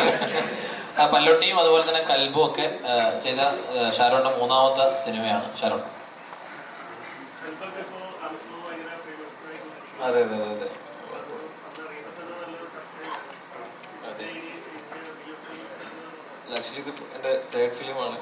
അപ്പോൾ 2 ഫിലിമും ഭയങ്കര ഡിഫറെൻറ്റ് കൈൻഡ് ഓഫ് നമ്മളൊരു വിസിറ്റിംഗ് ആണ് ഷൂട്ട് ചെയ്തത്. അപ്പം ഇതും അതുപോലെ തന്നെ ഇപ്പോൾ കൽബാണെങ്കിലും ഭയങ്കര ബ്യൂട്ടിഫുൾ ഫ്രെയിംസ് ആണ് അതിൽ. പക്ഷെ ഇതിലേക്ക് വരുമ്പോൾ കഥയ്ക്ക് എന്താണ് ഇത് അങ്ങനെയാണ് ഷൂട്ട് ചെയ്തേക്കുന്നത്. കഥയ്ക്ക് എന്താണ് വേണ്ടത് ആ രീതിയിലുള്ളൊരു ഫ്രെയിമുകളും നന്നായി വന്നിട്ടുണ്ടെന്നാണ് വിശ്വസിക്കുന്ന കാര്യം. ഫീഡ്ബാക്ക് ഉണ്ട്, നല്ല ഫീഡ്ബാക്ക് ഉണ്ട്. ഇല്ല, അത് ആക്ച്വലി അതങ്ങനെ പറഞ്ഞല്ല. നമ്മളിപ്പോൾ ഗിംബിൾ ഓപ്പറേറ്ററിൽ നമുക്ക് വേറെ ചില സ്ഥലത്തായിരിക്കും ഓപ്പറേറ്റ് ചെയ്യുന്നത്. അപ്പോൾ ചിലപ്പോൾ ഞാൻ വല്ല റൂമിലൊക്കെ ആയിരിക്കും ഓപ്പറേറ്റ് ചെയ്യുന്നുണ്ടാവുക. അതുകൊണ്ടാണ് അങ്ങനെ പറഞ്ഞത്. അതൊന്നും സെൻസർ ചെയ്ത് കിട്ടത്തില്ല ഒളിച്ചിരുന്ന് ഷൂട്ട് ചെയ്യുന്നതൊക്കെ. ഇപ്പോ നീമ്പോളുടെ ഏറ്റവും കൂടുതൽ OTT വെയിറ്റ് ചെയ്യുന്ന ഫിലിമാണ് രാമചന്ദ്ര ബോസൻ. അപ്പോൾ അത് കുറെ ആയി പെൻഡിങ്ങിൽ വരുന്നത്. ഇനി എന്നാണ് വരാൻ ചാൻസ്? ഞാനും അതെ, കുറെ നാളായി വെയിറ്റ് ചെയ്യുന്നു, പോകുന്നില്ലല്ലോ എന്നോർത്ത്. അത് നമുക്ക് വിൽക്കാനായിട്ട് ഇവൻ പറ്റിയില്ല. ബിസിനസ്സിൽ ഉണ്ടല്ലോ ഈ അപ്പ് ആൻഡ് ഡൗൺസ് ഉണ്ടല്ലോ. അപ്പം അതുകൊണ്ടിട്ട് അത് നമുക്ക് നേരത്തെ കൊടുക്കാവുന്ന വലിയൊരു എമൗണ്ടിന് കൊടുക്കാവുന്നതായിരുന്നു. അപ്പം അത് നമ്മളിങ്ങനെ നെഗോഷിയേറ്റ് ചെയ്ത് ഇരിക്കുമ്പോൾ അത് സാധിച്ചില്ല. അതാണ്, അതുകൊണ്ടിട്ട് കൊടുക്കാനായിട്ട് ഈവൻ പറ്റിയില്ല. പിന്നെ നമ്മൾ അന്ന് ഒരു വലിയ എമൗണ്ട് പ്രതീക്ഷിച്ചു, അതിനോട് അനുബന്ധിച്ചൊരു വില നമുക്ക് പറഞ്ഞതാണ്. അപ്പോൾ അത് കൊടുത്തില്ല. പിന്നെ വെയിറ്റ് ചെയ്ത് കഴിഞ്ഞപ്പോൾ സിനിമ അത്രയും റിസൾട്ട് കിട്ടാത്ത സ്ഥിതിക്ക് നമ്മളിങ്ങനെ വെയിറ്റ് ചെയ്യേണ്ടി വന്നു. പിന്നെ നമുക്ക് വിലയൊട്ടും മാച്ചാവാത്തത് കൊണ്ടിട്ട് അതങ്ങനെ നമ്മൾ സേവ് ചെയ്ത് വെച്ചേക്കും. തീർച്ചയായിട്ടും ഇപ്പം സിനിമയായിട്ട് ബന്ധപ്പെട്ടത് ഇപ്പൊ കഴിഞ്ഞ ദിവസമൊക്കെ കുറെ ദിവസങ്ങളായിട്ട് സാന്ദ്ര തോമസിന് കുറെ ഇന്റർവ്യൂസ് വരുന്നു. സാന്ദ്ര തോമസ് അതിന് മറുപടി ഒരു ദിവസം പറഞ്ഞു. പക്ഷെ കഴിഞ്ഞ ദിവസം ജനകീയ കോടതിയിൽ സാന്ദ്ര തോമസ് പറഞ്ഞത് ലിസ്റ്റിന്റെ പേര് ഉൾപ്പെടെ കാര്യങ്ങൾ വിവാദത്തിലേക്ക് വീണ്ടും വരുന്നത്. ഇതൊരു നിർമ്മാതാക്കളുടെ സംഘടനയുടെ ഒരു തലപ്പത്ത് ഇരിക്കുന്ന ആളെന്ന നിലയാണ് ഇപ്പോൾ ഈ ചോദ്യം ഉന്നയിക്കുന്നത്. മറുപടി പറയുമെങ്കിൽ മാത്രം പറഞ്ഞാൽ മതി, അനുഭവത്തോട് ചോദിക്കും. കഴിഞ്ഞ ദിവസം സാന്ദ്ര പറഞ്ഞ പ്രധാനപ്പെട്ട ഒരു പോയിന്റ്, സാന്ദ്രയുടെ ഒരു സിനിമ അവിടെ ചർച്ചയ്ക്ക് വന്നപ്പോൾ ആൻഡോ ജോസഫ് തട്ടിയെടുത്തു. അതേ പാത തന്നെയാണ് ലിസ്റ്റിന് ഇപ്പോൾ തുടരുന്നത്. ഇതെല്ലാം കണ്ടാണ് ലിസ്റ്റും വന്നത്. അതേ പാതയിലേക്ക് ലിസ്റ്റും മാറുന്നു തോന്നുന്നുവെന്ന് സാന്ദ്ര തോമസ് ജനകീയ കോടതിയിൽ ഒരു പരാമർശം ഉന്നയിച്ചിട്ടുണ്ട്. അതെങ്ങനെയാണ്, എന്താണ് അതിന്റെ സത്യാവസ്ഥ, എന്താണ് ഇങ്ങനെ സാന്ദ്ര പറയുന്നത്? അതായത് എന്താണ് ചോദ്യം? അതായത് ഞാൻ സിനിമ തട്ടിയെടുക്കുന്നു, ആ പാതയിലേക്ക് ലിസ്റ്റിൻ പോകുന്നു, അത് എന്താണ് ആൾ ഉദ്ദേശിച്ചിരിക്കുന്നതെന്ന് നമുക്കറിയത്തില്ല. ആ പാതയിലേക്ക് പോകാന്ന് പറഞ്ഞു കഴിഞ്ഞാൽ ഞാൻ വേറെ ഏതെങ്കിലും സിനിമകൾ എടുത്തുന്നാണോ അതാണോ? ആ രീതിക്കാണ് ജനകീയ കോടതിയിൽ പറഞ്ഞത്. അങ്ങനെ എന്താണ് അത്തരം ഒരു പരാമർശം, ലിസ്റ്റിനെതിരാക്കി നിങ്ങൾ പരാമർശം? ലിസ്റ്റിന് അത് സമൂഹത്തിൽ നിൽക്കുന്ന നല്ലൊരു പ്രൊഡ്യൂസറാണ്, ഞങ്ങൾക്ക് ഇഷ്ടപ്പെടുന്ന പ്രൊഡ്യൂസർ, ഇഷ്ടംപോലെ സിനിമ ചെയ്യുന്നു, അത്തരം ഒരു ആരോപണം വരികയാണ് ലിസ്റ്റിനെതിരെ. അല്ല അങ്ങനെയല്ല. ഇപ്പം സാന്ദ്ര എൻ്റെ ഒരു കാര്യം ഇതുവരെ പറഞ്ഞിട്ടില്ലായിരുന്നു ആക്ച്വലി. ഇപ്പം ഇന്നലെ ഇങ്ങനെ ഒരു കാര്യം പറഞ്ഞത് എനിക്കിപ്പോൾ ഒരു നുണ പറയാനായിട്ട് ഇപ്പം ഇതിന് പറ്റത്തില്ലല്ലോ. നമുക്കിപ്പോൾ അവിടെ ഒരു അസോസിയേഷനിലുണ്ടായ ഒരു വിഷയത്തെ ഒരു എല്ലാവർക്കും എതിരെ സാന്ദ്ര ഈവൻ കേസ് കൊടുത്തപ്പോഴും അതിൻ്റെ അകത്ത് അന്ന് എക്സിക്യൂട്ടീവിലുണ്ടായിരുന്ന എല്ലാവരും പോയി ഇപ്പം ഈവൻ ജാമ്യം എടുക്കും, SIT പോയി അതിന് ആൻസറൊക്കെ ചെയ്യേണ്ടതായിട്ട് ഇപ്പോൾ വന്നു. അപ്പോൾ അതുകൊണ്ടിട്ട് എല്ലാവരും അതിന് അഗനിസ്റ്റ് ആയിട്ടാണ് പറഞ്ഞത്. ഇപ്പോൾ സാന്ദ്രേനെ അതിൻ്റെ അകത്ത് ആരും സപ്പോർട്ട് ചെയ്തിട്ടില്ല. ഇതൊരു സംഘടനയാണ്, നമുക്ക് ഒരു വ്യക്തിക്ക് ചെയ്യാൻ പറ്റുന്ന ഒരു കാര്യമല്ലല്ലോ. അപ്പം എൻ്റെ ഇഷ്ട താല്പര്യങ്ങൾക്കനുസരിച്ച് അവിടെ ഒരു നിയമം പാസ്സാക്കാനോ അങ്ങനെ ഈവൻ പറ്റത്തില്ല. കാരണം ഇപ്പം ഞാൻ ഡിസ്ട്രിബ്യൂട്ടർ അസോസിയേഷൻ്റെ സംഘടനയുടെ പ്രസിഡൻ്റാണ്, പ്രൊഡ്യൂസർ അസോസിയേഷൻ്റെ ട്രഷററാണ്. അപ്പം എനിക്കിപ്പം എൻ്റെ ഒരു പടം അവിടെ ഒരു ബൈലോ ഉണ്ട് ഓരോ കാര്യങ്ങൾക്കും. അപ്പം താമസിച്ചാണ് നമ്മളൊരു സിനിമയുടെ ഡീറ്റെയിൽസ് കൊടുക്കുന്നതെങ്കിൽ 25,000 രൂപ വരെ ഫൈൻ ചിലപ്പോൾ ഇവനടപ്പിക്കും. അപ്പം നമ്മളതൊരു സിസ്റ്റമാറ്റിക് ആയിട്ട് പോകാനായിട്ടാണ്. അപ്പം ഞാൻ എത്രയോ സിനിമകളിൽ നമ്മൾ ലേറ്റ് ആയിട്ടായിരിക്കും അതിൻ്റെ കാര്യങ്ങൾ കൊടുക്കുന്നത്. നമ്മൾ 20,000 രൂപയും 25,000 രൂപയൊക്കെ നമ്മൾ ഫൈൻ അടയ്ക്കാറുണ്ട്. എന്നാൽ ഞാൻ അവിടെ ഇരിക്കുന്ന ആളാണ്, അല്ലെങ്കിൽ ആൻഡോ ജോസഫ് അവിടെ ഇരിക്കുന്ന ആളാണ്, ഞങ്ങളുടെ പൈസ കട്ട് ചെയ്തേക്കാം. ഞാനൊരു എക്സാമ്പിൾ ആട്ടോ പറഞ്ഞു. അപ്പോൾ ഇങ്ങനത്തെയുള്ള പല പല കാര്യങ്ങളുണ്ട്. അതൊന്നും ഞങ്ങളുടെ ഇഷ്ടത്തിനനുസരിച്ച് അവിടെ ചെയ്യാനായിട്ട് ഈവൻ പറ്റത്തില്ല. കാരണം 21 അംഗങ്ങളുണ്ട് എക്സിക്യൂട്ടീവിൽ മൊത്തത്തിൽ. അതിൻ്റെ അകത്തൊരു പ്രസിഡന്റ് ഉണ്ട്, സെക്രട്ടറി ഉണ്ട്, ട്രഷറർ ഉണ്ട്, 2 വൈസ് പ്രസിഡന്റുമാരുണ്ട്, 2 ജോയിന്റ് സെക്രട്ടറീസ് ഉണ്ട്. അപ്പോൾ അങ്ങനെ അടങ്ങുന്ന പിന്നെ എക്സിക്യൂട്ടീവ്സിൽ ഇഷ്ടംപോലെ പേരുണ്ട്. അപ്പം ഇങ്ങനെ അടങ്ങുന്ന ഒരു ടീമാണ് അത് ഈ 2 വർഷത്തെ ഒക്കെയാണ് ഈ ടീം വന്നിരിക്കുന്നത്. അപ്പോൾ അതുകൊണ്ടിട്ട് ഒരിക്കലും സാന്ദ്ര ആരോപിക്കുന്ന ഇപ്പം ഇങ്ങനെ കണ്ടിന്യൂസ് ആയിട്ട് ഇപ്പം ഈ ഉണ്ണികൃഷ്ണൻ സിനിമകൾ കിട്ടുന്ന ഇങ്ങനെ പല പല കാര്യങ്ങൾ ഇപ്പം ഇവൻ പറയുന്നുണ്ട്. ഇതിൽ എത്രത്തോളം ശരിയിലാണ് ഒരാൾ പറയുന്നത്, ഒരാൾ ഇങ്ങനെയെല്ലാം പറഞ്ഞേക്കാം, ആരും ഇതിന് മറുപടി കൊടുക്കുന്നില്ലല്ലോ. ഒരു ബാധിക്കുന്ന ഒരു കാര്യമായിട്ട് തോന്നിക്കഴിഞ്ഞു കഴിഞ്ഞാൽ അതിന് തീർച്ചയായിട്ടും റിപ്ലൈ ഇപ്പം ഇവനുണ്ടാവും. അടുത്ത 2 ചോദ്യങ്ങൾ നമുക്ക് ഈ എക്സ്ട്രാ ഡീസന്റ് പ്രസ് മീറ്റ് അവസാനിപ്പിക്കാം. ആഷിംഖാൻ, ശരിക്കും നമ്മുടെ AD എന്ന് പറഞ്ഞ സിനിമ ഇവിടെ നമ്മുടെ AD എന്ന് പറഞ്ഞ സിനിമ ശരിക്കും ഈ സിനിമ എഴുതാനുണ്ടായ ഒരു പ്രചോദനം, അല്ലെങ്കിൽ ആരെങ്കിലും ഏതെങ്കിലും വ്യക്തിനെയോ അങ്ങനെ എന്തെങ്കിലും കണ്ടിട്ടാണോ ഈ സിനിമയിലേക്ക് താങ്കൾ എത്തിയത്? ഇതങ്ങനെ ഒന്നും എത്തുന്ന പരിപാടിയല്ലല്ലോ. പിന്നെ ഒരു സമയത്തും ഓരോ തരം സിനിമകളാണ് ഇപ്പോൾ ഓടിക്കൊണ്ടിരിക്കുന്നത്.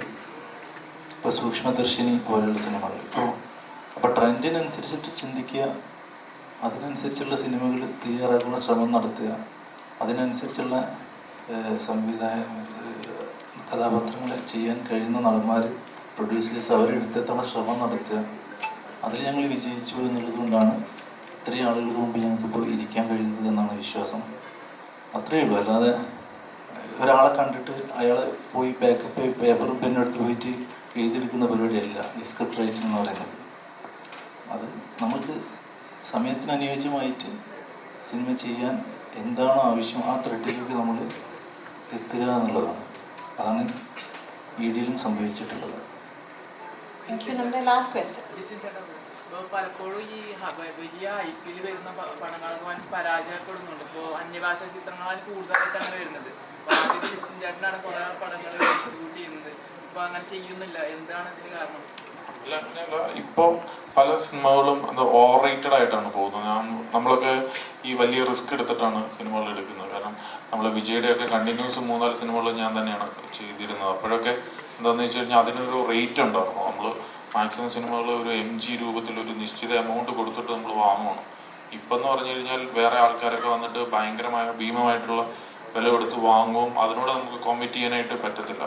കാരണം ഒറ്റ ദിവസത്തെ റിസൾട്ടിന് വേണ്ടിയിട്ടാണല്ലോ ഈ കോമ്പീറ്റ് ചെയ്യുന്നതെന്നുള്ളൊരു കാര്യം നമുക്ക് തോന്നുന്നുണ്ട്. കാരണം ഇപ്പോൾ റീസെൻ്റ്ലി അങ്ങനെ ഇറങ്ങി വന്ന പല സിനിമകളും വൻ പരാജയമാണ് ആവുന്നത്. അപ്പോൾ അങ്ങനെ എടുക്കുന്ന 1-2 സിനിമകളുടെയൊക്കെ ലോസ് എന്ന് പറയുന്നത് 10-15 കോടി രൂപ ലോസ് ഉണ്ട്. അപ്പം അങ്ങനെ ഒരു 2 ലോസ് വന്നു കഴിഞ്ഞാൽ പിന്നെ നമുക്ക് സിനിമ ഫീൽഡിൽ തന്നെ നിൽക്കാനായിട്ട് ഈവൻ പറ്റൂല. അതുകൊണ്ടിട്ടാണ് നമ്മൾ അതിൽ നിന്ന് മാറി നമ്മൾ വിശ്വസിക്കുന്ന കണ്ടന്റുകളിൽ വിശ്വസിക്കുക, കണ്ടന്റ് നല്ലതായിട്ടുള്ള സിനിമകൾ നിർമ്മിക്കുക എന്നുള്ളൊരു ഇതിലേക്ക് വന്നേക്കുന്നത്. പിന്നെ നമുക്ക് ഡിസ്ട്രിബ്യൂഷൻ അങ്ങനെ കിട്ടുന്ന സിനിമകൾ മാത്രം നമ്മൾ ചെയ്യുക. പിന്നെ ഈ ഹൈപ്പ് കൊടുത്ത് വരുന്ന സിനിമകൾക്ക് നമ്മൾ അതുപോലെ എന്താ പറയുക, കണ്ടന്റ് അതിൻ്റെ അകത്ത് ഇല്ലെങ്കിൽ തിയേറ്ററിൽ ഉറങ്ങിപ്പോകും. വെളുപ്പിന് 4 മണിക്കൊക്കെ വെക്കുന്ന ഷോകളിൽ ഭയങ്കരമായിട്ടുള്ള ഉറക്കങ്ങൾ സംഭവിക്കുന്നു. അപ്പോൾ അത് വെച്ചിട്ടുള്ള റിസൾട്ടാണ് പിന്നീട് വന്നുകൊണ്ടിട്ടിരിക്കുന്നത്. സോ ഇപ്പം നമ്മളിപ്പോൾ ഈ സിനിമയെ പറ്റി നമ്മളിപ്പോൾ ഇത്രയും ഭയങ്കരമായിട്ടൊക്കെ ഇവൻ പറയും, ഞങ്ങൾക്കൊക്കെ പറ്റുന്ന രീതിയിൽ മാക്സിമം പറയുന്നു. ഈ സിനിമ ഇഷ്ടപ്പെട്ടില്ലെങ്കിൽ ഇതിൽ എന്താണ് ഓൺലൈനിൽ നടക്കാൻ പോകുന്നത് എന്നുള്ളത് നമുക്കൊരു പൂർണ്ണമായ ബോധ്യമുള്ളവരാണ്. കാരണം നമ്മൾ ഈ ഫീൽഡിൽ തന്നെയാണല്ലോ നിൽക്കുന്നത്. സോ സിനിമയ്ക്ക് എന്തെങ്കിലും ഉണ്ട്, ഇതിൻ്റെ അകത്ത് എന്തെങ്കിലും ഒരു കരുത്തുറ്റ സംഭവങ്ങളുണ്ടെന്ന് തോന്നുന്നതിനെയാണ് നമ്മൾ കുറച്ചും കൂടെ ഒരു എക്സ്പോസ് ചെയ്ത് നമ്മൾ പറയാറ്. അപ്പോൾ അല്ലാത്തൊരു കാര്യത്തെപ്പറ്റി പറയുകയാണെങ്കിൽ തീർച്ചയായിട്ടും അത് റിവേഴ്സ് ഗിയറിൽ തിരിച്ചു വരുമെന്നുള്ള പൂർണ്ണ ബോധ്യമുണ്ട്. സിനിമ ഇനി ഇറങ്ങാനായിട്ടൊരു 3 ദിവസം കൂടെ മാത്രമേ ഉള്ളൂ. ഈ സിനിമ 100% ഞങ്ങൾക്ക് ഉറപ്പുണ്ട് ഇതൊരു മികച്ച നല്ല സിനിമയായിരിക്കും. സക്സസ് എന്ന് പറയുന്നൊരു സംഭവം ഏത് രീതിയിൽ എത്രത്തോളം പോയി അതിനെ ടച്ച് ചെയ്യും എന്നുള്ളത് അറിയില്ല. ഇപ്പം 50 കോടിയാണോ 25 കോടിയാണോ 100 കോടി. പക്ഷെ ഇതൊരു വൺ ഓഫ് ദ ബെസ്റ്റ് സിനിമയായിരിക്കും. ഞാൻ നിർമ്മിച്ച അല്ലെങ്കിൽ മാജിക് ഫ്രെയിംസിന്റെ ബാനറിലായിക്കോട്ടെ, വിലാസിനി സിനിമാസിന്റെ ബാനറിലായിക്കോട്ടെ, ഞങ്ങൾക്ക് ഒരു അഭിമാനിക്കാവുന്ന സിനിമ. ഇറ്റ്സ് എ ഗുഡ് ഫിലിം എന്ന് എല്ലാവരും പറയുന്ന തരത്തിലുള്ള ഒരു സിനിമയായിരിക്കും എന്നാണ് ഞാൻ വീണ്ടും ആവർത്തിച്ച് പറയുകയാണ്. ഇത് സുരാജ് വെഞ്ഞാറമൂട് എന്ന് പറയുന്ന അഭിനേതാവിൻ്റെ കരിയറിലെ വൺ ഓഫ് ദ ബെസ്റ്റ് സിനിമയായിരിക്കും എന്നുള്ളത് ഞാൻ എംപോസിഷൻ എഴുതിയ സ്കൂൾ ടൈമിൽ മാത്രമേ ഉള്ളൂ. പക്ഷെ വീണ്ടും അത് റിപ്പീറ്റ് ചെയ്ത് പറയുകയാണ്. ഇതൊരു വൺ ഓഫ് ദ ബെസ്റ്റ് സിനിമയായിരിക്കും എന്നുള്ള കാര്യത്തിൽ യാതൊരു സംശയവുമില്ല. തീർച്ചയായും നമുക്ക് ഒരുപാട് പ്രതീക്ഷ നൽകുന്ന നല്ലൊരു പ്രോമിസ് കൂടിയാണ്. ഇവിടെ ലാസ്റ്റ് ക്വസ്റ്റ്യൻ അവിടെ ശ്യാമിനോട് ഒരു ക്വസ്റ്റ്യൻ ചോദിക്കാനെന്ന് പറയുന്നത്, തീർച്ചയായിട്ടും സ്റ്റാറുകൾ തൂക്കുന്നുണ്ട് ഇഷ്ടം കൂടി ക്രിസ്മസിന്. അതിൻ്റെ കൂടെ ഇഡി വന്ന് നമ്മളെ തൂക്കാതിരുന്നത്. പക്ഷെ നമ്മൾ ഇഡിനെ തൂക്കും എന്നുള്ള ഒരു പ്രതീക്ഷ കൊണ്ടിട്ടാണ് ജനുവരി 10-ാം തീയതി റിലീസിനിരുന്ന സിനിമ പ്രീപോണ്ട് ചെയ്ത് നമ്മൾ ഡിസംബർ 20-ാം തീയതി മറ്റ് സിനിമകൾക്കൊപ്പം മത്സരിച്ച് ഒരു റിസൾട്ട് കൊണ്ടുവരാൻ പറ്റുമോ ഇല്ലയോ എന്നുള്ള നോക്കാന്ന് പറയുന്നത് ഇതൊരു ചലഞ്ചിങ് ആയിട്ടുള്ള കാര്യമാണ്. നമുക്കൊരു ആവശ്യമില്ലാത്ത കാര്യമാണ്. ആക്ച്വലി നമുക്ക് തനിയായിട്ട് റിലീസ് ഉള്ളപ്പോൾ നമ്മളൊരു ഡിസ്ട്രിബ്യൂഷൻ ചെയ്യുന്ന ഒരു നല്ലൊരു കമ്പനിയാണ്. അപ്പോൾ അതുകൊണ്ടിട്ട് നമുക്ക് അങ്ങനെ സിംഗിൾ റിലീസ് കിട്ടുന്ന ഡേറ്റ് നോക്കി റിലീസ് ചെയ്യാനായിട്ട് PVN പറ്റും. അല്ലെങ്കിൽ മറ്റു സിനിമകൾ ഒപ്പം ഉണ്ടെങ്കിൽ അവരോടൊക്കെ പറഞ്ഞ് നമുക്കൊരു മ്യൂച്വൽ അണ്ടർസ്റ്റാൻഡിങ്ങിൽ റിലീസ് ചെയ്യാൻ പറ്റും. ഞാൻ ഈ ആഴ്ച ചെയ്യാം, നിങ്ങൾ അടുത്ത ആഴ്ച ചെയ്യുന്നൊക്കെ പറഞ്ഞ് ഒരു കോമ്പറ്റീഷൻ ഒഴിവാക്കിയൊക്കെ ഞങ്ങൾക്ക് സിനിമകൾ ചെയ്യാനായിട്ട് പറ്റും. പക്ഷെ അതൊക്കെ ഒഴിവാക്കി ഡിസംബറിന് തന്നെ ഇങ്ങനത്തെ ഒരു കൊച്ചു സിനിമയെ 20-ാം തീയതി വന്ന് പ്ലേസ് ചെയ്യാം എന്ന് തീരുമാനിച്ചത് ഈ സിനിമയോടുള്ള 100% വിശ്വാസം കൊണ്ടിട്ട് തന്നെയാണ്. നോക്കാം. അപ്പോൾ ശ്യാമേട്ടൻ അഭിനയിച്ച സിനിമകളെല്ലാം തന്നെ സൂപ്പർ ഹിറ്റ്. അതായത് പ്രേമലു സൂപ്പർ ഹിറ്റ്, അമരനാണെങ്കിൽ പ്രേക്ഷകരെ ഒരുപാട് ഇഷ്ടപ്പെട്ട ഒരു സിനിമ. അപ്പോൾ ഇനി ബർത്ത്ഡേ കൂടെ വരുന്നതെന്ന് പറഞ്ഞു. അന്ന് നമ്മൾ ED റിലീസ് ചെയ്യുന്നു. എന്താണ് എക്സ്പെക്റ്റേഷൻ? ഒരു സൂപ്പർ ഹിറ്റ് ആയിരിക്കും, അതിനേക്കാൾ വലിയൊരു ഹിറ്റ്? ഞാൻ നേരത്തെ പറഞ്ഞ തമാശയാണ്. ഞാൻ അഭിനയിച്ചുകൊണ്ട് സൂപ്പർ ഹിറ്റായ പടമൊന്നുമില്ല. നല്ല സിനിമകളായതുകൊണ്ട് പടങ്ങൾ ഹിറ്റായി അതിൻ്റെ ഭാഗമാകാൻ എനിക്ക് സാധിച്ചു എന്നുള്ളതാണ്. ED ആണെങ്കിൽ ഈ പറഞ്ഞ ഒരു നല്ല സിനിമയാണെന്ന് തന്നെയാണ് എൻ്റെ വിശ്വാസം. ഇപ്പോഴത്തെ ഒരു ട്രെൻഡ് വെച്ചിട്ട് കുറച്ചെങ്കിലും നല്ല സിനിമയാണെങ്കിൽ ആൾക്കാർ അത് ഏറ്റെടുക്കുന്നുണ്ട്. ചിലപ്പോൾ ചെറിയ സിനിമയായിരിക്കാം, വലിയ സിനിമയായിരിക്കാം, അധികം വലിയ പ്രൊമോഷനൊന്നും ഇല്ലാണ്ട് വന്ന ചില ചെറിയ സിനിമകൾ പോലും അടുത്ത കാലത്ത് ആൾക്കാർ ഭയങ്കരമായിട്ട് പറഞ്ഞ് ഭയങ്കര ഹിറ്റായിട്ടുണ്ട്. അപ്പോൾ എനിക്കൊന്ന് EDയുടെ ഒരു പ്രത്യേകത എന്ന് പറയുന്നത് എൻ്റെ കഥയും പെർഫോമൻസും തന്നെയാണ്. അപ്പോൾ എല്ലാവർക്കും എൻ്റെ ശബ്ദം മാറി, എനിക്ക് നല്ല ജലദോഷവും പനിയും.